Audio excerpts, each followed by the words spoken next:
Hello, Steve White, Trickboy89 for SteveArts89. Well, I'm doing a little video because I saw something in my comments the other day which was really strange. Apparently, there is an attempt by new Trek fans and Trekkies alike to give Lucille Ball credit for creating Star Trek over Gene Roddenberry.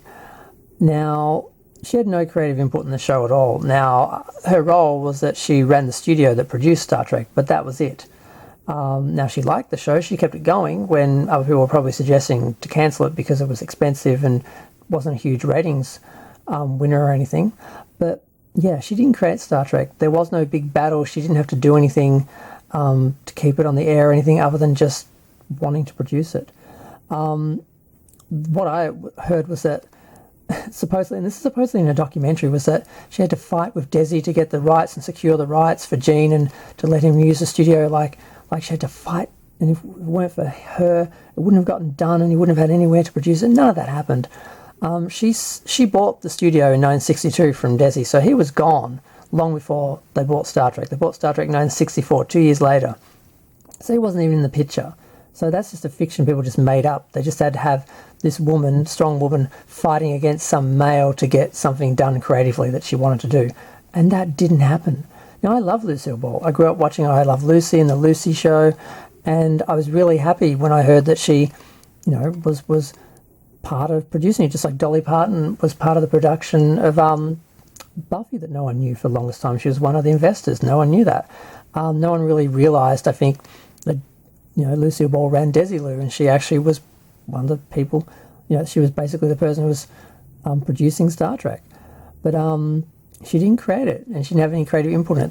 The only thing that she did was apparently there's a story that one of the times that they were nearly going to go over budget and couldn't finish the show, she came down and she was literally sweeping sawdust out of the tracks of a camera so a shot could be finished in time to finish the show on time and on budget, because basically it was her money. And that was also her prerogative with the show. It's like, well, people, I think, were telling her to cancel the show because it wasn't making a lot of money. But it was her money to spend. If she wanted to go broke making shows like Star Trek and Mission Impossible that she liked and she knew were good, and she thought would have, longevity, then that was her prerogative. And she did. The studio was sold to Paramount the next year. So at the end of the basically in the second season of Star Trek, they sold the studio to Paramount. And that's when a lot of the problems with Star Trek began, because Paramount just didn't want Star Trek. They never wanted it. They didn't create it. They just inherited it. And I think they were too far in to cancel it in the second year like they wanted to. And they were going to cancel it in the third year, but the letter writing campaign convinced them there was actually a bigger audience than they realised, and perhaps if they just marketed it differently, they could make money. And their solution was, well, let's just lower the budget, which was the real issue, and see what happens. And they didn't really... They lowered the budget, but they also didn't give it the time slot they were supposed to, and Gene walked because they lied to him about stuff and they went back on things they agreed with in the contract. And yeah, so the show didn't really go up in the ratings or anything, so it cost them less, but it didn't sort of, we all know after it went into syndication, it was put in a better time slot, and the audience that was there, was a bit more obvious. So they screwed up. But so this idea that Lucille Ball created Star Trek, or that she sort of fought for it and was some big champion for the show, not real, never happened.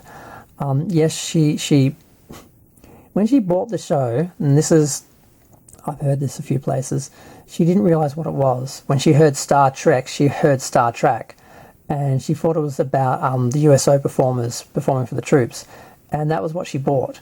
But then by the time she realised what it was, she thought it was interesting, and she kept going, and maybe she was a little embarrassed, I don't know, but she didn't cancel it. I don't know if she could have cancelled it at that point, but she didn't. She kept it going, she liked it, and she kept it going while she was at the studio, although now I realise that's even less than an achievement because she was gone in the second and third year.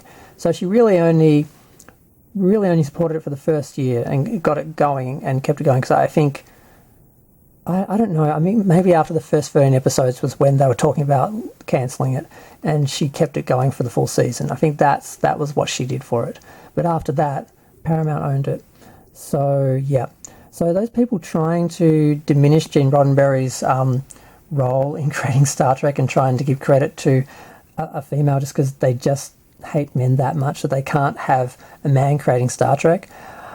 Just stop. It never happened. So this is why I'm making this video, just so there's someone out there speaking the truth. Because as much as I love Lucy and I love that she was involved, she doesn't deserve the credit for Star Trek.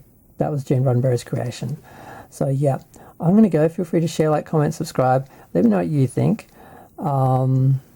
Yeah, I just was really surprised when I heard this. I didn't know. I've heard a lot of Trekkie and New Trek fans sort of putting Gene down and the fans down and trying to diminish, you know, what older Star Trek achieved and acting like the new Star Trek is the only thing that's achieved anything. But this was a new one that I was really surprised to hear.